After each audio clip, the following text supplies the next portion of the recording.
What? We're gonna say Howdy do, Buckaroos. I'm Trying to Beer Whisperer. I got Anthony Gomes here. That's me. We just had some gems of some lines, and now I can't recreate it. So we're talking about blues, we're talking about beer, we're talking about whiskey. Yes. So yes. tell us about the whiskey you like to drink. Well, if I'm drinking a mixed drink, I like Canadian whiskey because that's my heritage. Canadian whiskey. Are you talking Crown about Royal? I like Crown Royal. About Purple Whiskey Sack. Yeah, that's awesome. 40 Creek? Yes, but if I'm drinking the Holy Grail, I like Scotch, I like Old Bond, I like Cragganmore. So single malt to nothing. Single malt or nothing. I'm sorry. So nobody drinks Johnny Walker on purpose. Is that what you're telling me? Exactly. Not to offend anybody, that's just my personal. So I'm an Irish whiskey guy, though, but I like single malt Irish whiskey. Have you ever tried much single malt Irish? You know, they're very good. It's not my first choice, but they're very good. Smoky, very smooth. So you drink much bourbon? Let me get my ass in you. Well, yeah, I like bourbon too. Yeah, absolutely. Small batch bourbon. Any particulars you like here in the States? You know, I've sampled some, but I keep going back to the old faithful. Actually, here in Springfield, Mo, if you get a chance to hit a liquor store, find some Missouri Spirits. We have a local distillery distilled right here, Missouri Spirits bourbon. It's really good, actually. We're on it. It only runs about 25 a bottle. It's a young bourbon, but it's very tasty for only about 25 a bottle. Anyway, let's talk about your music tonight. Okay, yes. You guys put on, how about we sell something, Tom? Thank you, Tom. I've been waiting for this. Yeah, how about we focus, dude? Yes, I drink lots of whiskey when I'm writing songs. When did the beer whisperer become the interview whisperer? Yeah, what the hell, man? I'm trying to be the blues. I'm trying to multitask here. Record? What the fuck? Who the hell is this guy? I don't know, but he's swearing a lot, and you can't really do that on YouTube. Well, see, I'm not, he's a bass player. I'm sorry. I'm not going to mess with him because he's like twice my size. Are you sure about that? If you angle the camera correctly, he is twice the size. This guy will whoop my ass. Anyway, so this interview's got out of control. So. It is, but people will love it. So let's talk they'll about, really hate it. Let's talk about your disc, man. I just bought your latest one, so talk about whatever the hell is on this. This is our latest disc. Please buy it.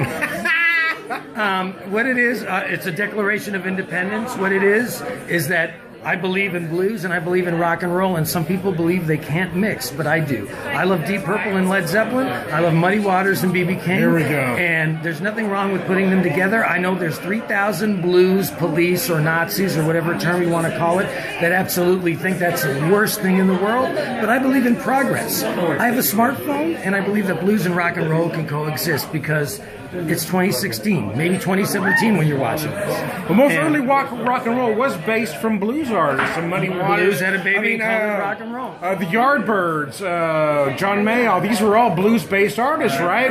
Jimi Hendrix, right? Yeah, we're just taking the feel. The blues is the truth, and we're just taking the truth and rocking it through a Marshall. So somehow it got lost. Why did it get lost, and how do we get it back? I blame Donald Trump and Hillary Clinton for all of that.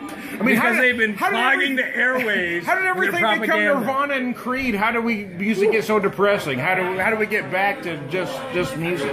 Because we have to stop being apathetic. We have to remember the roots of America, the American Revolution. Thomas Jefferson said every generation needs a revolution, and in the '60s we had that spirit, and I think we need it back. I think we need to say, you know what?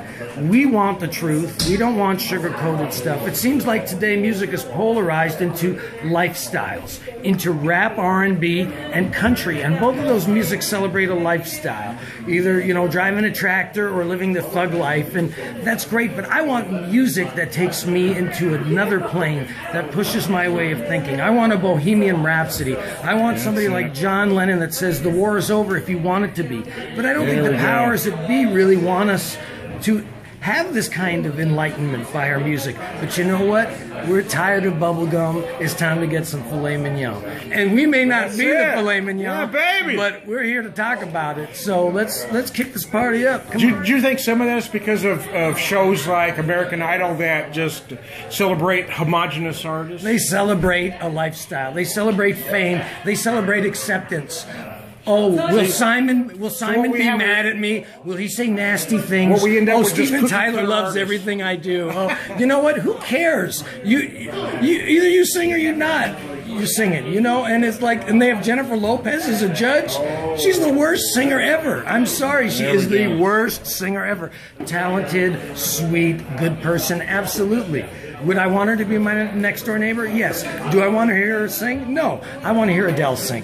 J-Lo, wear that tight little dress with the booty thing. Adele, sing. Don't get those two mixed up, please. Buy our CD. Anthony Gomes, he doesn't really like to give straight opinions. He kind of whitewashes it a little bit. Anyways, that was sarcasm, folks. Sabrina, any last words? Nothing. That was brilliant, wasn't it? Anthony, thank you very much for talking to my folks. I am Tone the Beer Whisperer. This is everybody else that's here. Peace, love, and loud guitars. Don't forget, it's in us. I'm Tone the Beer Whisperer. I'm running for Beer Whisperer in Chief, and I approve this message. Buy merchandise. It's because he's drinking beer. I have been drinking beer tonight. It's what I do. It's kind of my thing.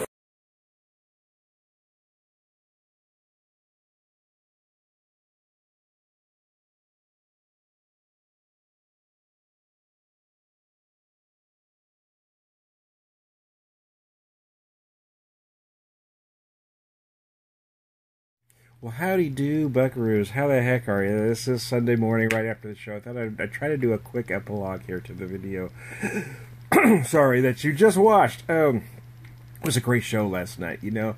I used to go to tons of blues shows. I did a lot on my own. I also went to so many with Seamus, and that's what's been difficult for me. Music had always been something that, you know, has really, really spoke to me. It was just such a big part of my life, even more so than anything else. My wife loves to read, but for me, it was music, and it's been hard for me to really get into music since we lost Seamus to cancer. It's been tough because it was something that we did together.